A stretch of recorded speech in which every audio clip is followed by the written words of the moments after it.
వందే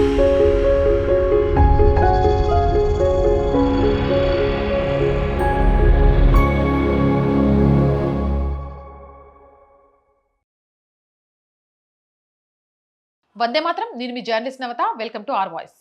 భారతదేశానికి నేపాల్కి మధ్య ఉన్న బంధం ఈనాటిది కాదు. త్రేతాయుగంలో శ్రీరాముడు సీతాదేవి కాలం నాటి రోటీ భేటీ బంధం. పొరుగువాడు పగవాడైతే పొద్దుపోదు అంటారు పెద్దలు. కానీ దురదృష్టవశాత్తు నేటి నేపాల్ రాజకీయ నాయకులు భారతదేశంతో ఉన్న దశాబ్దాల మైత్రిని మర్చిపోయి కేవలం స్వార్థ రాజకీయ లబ్ధి కోసం కయ్యానికి కాలు దూవుతున్నారు. ఇటీవల కాలంలో నేపాల్ ప్రధాని బాలేంద్ర షా చేసిన వ్యాఖ్యలు, నేపాల్ పార్లమెంట్లో జరుగుతున్న పరిణామాలు ఇరు దేశాల మధ్య దౌత్యపరమైన చిచ్చులు రేపుతున్నాయి. అసలు నేపాల్ ఎందుకు భారత్పై హద్దుమీరి ప్రవర్తిస్తోంది? చైనా, బ్రిటన్లను ఈ వివాదంలోకి ఎందుకు లాగుతున్నారు? నేపాల్ నిజంగా భారత్ భూభాగాలను ఆక్రమించిందా? Let's watch the story. తిన్నింటి వాసాలు లెక్కపెట్టడం అనే సామెత బాలేంద్ర షా ప్రస్తుత వైఖరికి అద్దం పడుతుంది. బాలేంద్ర షా నేపాల్ దేశానికి ప్రస్తుత ప్రధానిగా వ్యవహరిస్తున్నారు. వృత్తిరీత్యా స్ట్రక్చరల్ ఇంజనీర్, అలాగే నేపాల్లో ప్రముఖ ర్యాప్ సింగర్ కూడా. బాలేంద్ర షా భారతదేశంలోని కర్ణాటకలో పోస్ట్ గ్రాడ్యుయేషన్ పూర్తి చేశారు. భారతదేశంలో ఉంటూ ఇక్కడి వనరులను ఉపయోగించి చదువుకున్న ఆయన నేడు నేపాల్ రాజకీయాల్లో తన ఉనికిని చాటుకోవడానికి అదే భారతదేశంపై నిరంతరం విషం చిమ్ముతున్నారు. భారతదేశానికి చెందిన వ్యూహాత్మక ప్రాంతాలైన లిపియాందురా, లిపులేక్, కాలాపానీలను ఆక్రమించామని అంటూ ఆయన వివాదాస్పద ప్రకటనలు చేశారు. భారతదేశంలో కొత్త పార్లమెంటు భవనాన్ని ప్రారంభించినప్పుడు అందులో అఖండ భారత్ మ్యాప్ ని ప్రదర్శించారు. దానికి కౌంటర్ గా బాలేంద్ర షా తన కార్యాలయంలో భారత్ భూభాగాలను నేపాల్లో కలిపేసినట్టు ఉన్న గ్రేటర్ నేపాల్ మ్యాప్ ని తగిలించుకొని తన మొండితనాన్ని ప్రదర్శించారు. ఈ వివాదం కేవలం చిన్న స్థాయిలోనే ఆగలేదు. నేపాల్ పార్లమెంట్ లో సైతం భారత వ్యతిరేక సెంటిమెంట్ ను బలంగా వాడుకుంటున్నారు.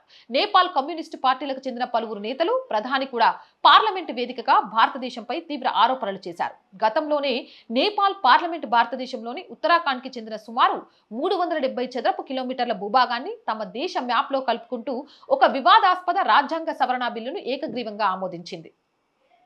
గత పాలకులలాగే ప్రస్తుత నేపాల్ పాలకులు కూడా భారతదేశం చేసిన అపారమైన సహాయాన్ని మర్చిపోయారు. చేసిన మేలు మర్చేవాడు మనుషుల్లో అధముడు అంటారు. నేపాల్లో ఏ చిన్న సంక్షోభం వచ్చినా మొదట స్పందించేది భారతే. కానీ నేపాల్ పార్లమెంట్ లో మాత్రం భారత్ తమ సార్వభౌమాధికారానికి భంగం కలిగిస్తుందంటూ తప్పుడు ప్రచారాలు చేస్తున్నారు. నేపాల్ భారతదేశంలోని ఎటువంటి భూభాగాన్ని భౌతికంగా ఆక్రమించుకోలేదు. అది కేవలం వారి కాగితాలపై మాత్రమే ఆక్రమించుకుంది. భారతదేశ సరిహద్దు రక్షణ దళాలు, భారత సైన్యం దశాబ్దాలుగా ఆయా ప్రాంతాలలో గస్తీ కాస్తున్నాయి. కాబట్టి నేపాల్ ఒక్క ఇంచు భూమిని కూడా ఆక్రమించలేదు. బ్రిటిష్ ఈస్ట్ ఇండియా కంపెనీకి నేపాల్ రాజుకు మధ్య 1814-16లో ఆంగ్లో నేపాల్ యుద్ధం జరిగింది. ఈ యుద్ధం ముగిశాక 1816లో సుగోలి ఒప్పందం కుదిరింది. ఈ ఒప్పందం ప్రకారం మహాకాళి నదిని ఇరు దేశాలు సరిహద్దుగా నిర్ణయించారు. నదికి తూర్పు వైపున ఉన్న ప్రాంతం నేపాల్ది, పశ్చిమ వైపున ఉన్న ప్రాంతం భారతదేశానికి అని రాసుకున్నారు. మహాకాళి నది ఎక్కడ పుడుతుందో అనే విషయం రెండు దేశాల మధ్య భిన్నమైన అభిప్రాయాలున్నాయి. కాలాపాని వద్ద ఉన్న లిపులేక్ కనుమల నుండి ప్రవహించే కాళి నది అసలైన సరిహద్దు. దీని ప్రకారం కాలాపాని, లిపులేక్, లిపియాధురా ప్రాంతాలు భారతదేశంలోని ఉత్తరాఖండ్ రాష్ట్రంలో భాగం. లిపియాధురా వద్ద పుట్టే నదే అసలైన మహాకాళి నది అని, కాబట్టి ఆ నదికి తూర్పున ఉన్న కాలాపాని, లిపులేక్ మొత్తం తమవేనని నేపాల్ కొత్తగా వాదిస్తోంది. భారతదేశం కాలాపాని ప్రాంతంలో 1962 భారత్ చైనా యుద్ధం నాటి నుంచి సైనిక చౌకీలను ఏర్పాటు చేసి రక్షణ కల్పిస్తోంది.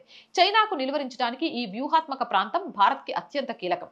నేపాల్ ప్రధాని బాలేంద్ర షా వంటి నేతలు ఈ సరిహద్దు వివాదాన్ని అంతర్జాతీయం చేయాలని ప్రయత్నిస్తున్నారు. ఇందులో భాగంగానే వారు బ్రిటన్, చైనాలను మధ్యలోకి తెస్తున్నారు. 1816 సుగోలి ఒప్పందం జరిగి బ్రిటిష్ పాలకుల కాలంలోనే కాబట్టి ఆనాటి ఒరిజినల్ మ్యాప్లు, రికార్డులను సాక్ష్యాలుగా సమర్పించాలని నేపాల్ బ్రిటన్ ని కోరుతోంది. దౌత్యపరంగా భారత్పై ఒత్తిడి తేవడానికి బ్రిటన్ మద్దతు కూడగట్టుకోవాలని చూస్తుంది. శత్రువుకు శత్రువు మిత్రుడు అనే చందాగా భారతదేశంతో సరిహద్దు వివాదాలు ఉన్న చైనాను నేపాల్ తమకు అండగా మార్చుకోవాలని చూస్తోంది. చైనా కూడా భారత్ను చుట్టుముట్టే వ్యూహంలో భాగంగా నేపాల్ని ఒక పావుగా వాడుకుంటోంది. నేపాల్లో చైనా రాయబారి జోక్యం ఈ మధ్య కాలంలో విపరీతంగా పెరిగింది.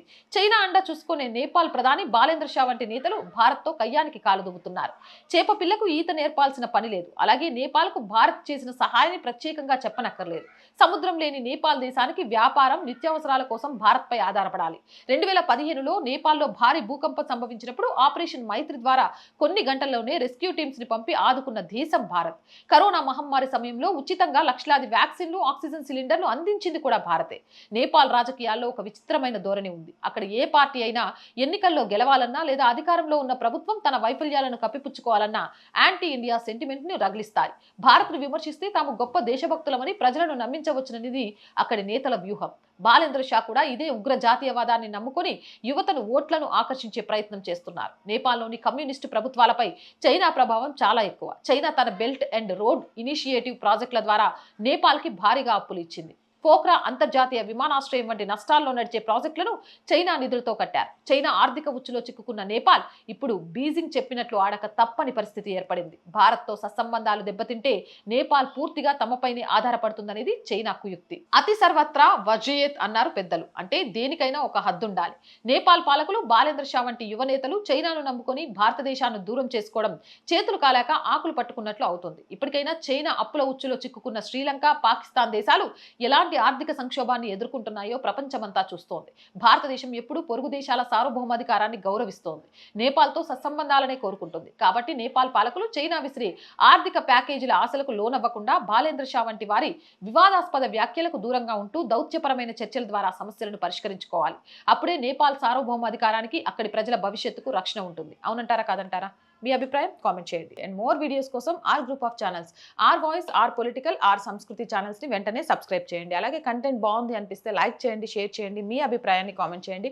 అండ్ ఆర్థికంగా ఆర్ వాయిస్ కి చేయూతనందించండి. మీరు చేసే సహాయం ఇప్పుడు చాలా చాలా అవసరం. ఫస్ట్ వీక్ కాబట్టి చేస్తారని ఎదురు చూస్తూ ఉంటాం. ఆర్థికంగా సపోర్ట్ చేయాలి అంటే సబ్స్క్రిప్షన్ పక్కనే జాయిన్ అనే బటన్ ఉంది. 1 to 5 లెవెల్స్ ఉన్నాయి. ఏదో ఒక లెవెల్లో సపోర్ట్ చేయండి. లేదా స్క్రీన్ మీద గూగుల్ పే, ఫోన్ పేతో పాటు అకౌంట్ డీటెయిల్స్ ఉన్నాయి. మీకు తోచిన సహాయాన్ని అందించవచ్చు. వ్యాపార ప్రకటనల కోసం 8328 500 576 నెంబర్ని సంప్రదించండి. జై హింద్, జై భారత్.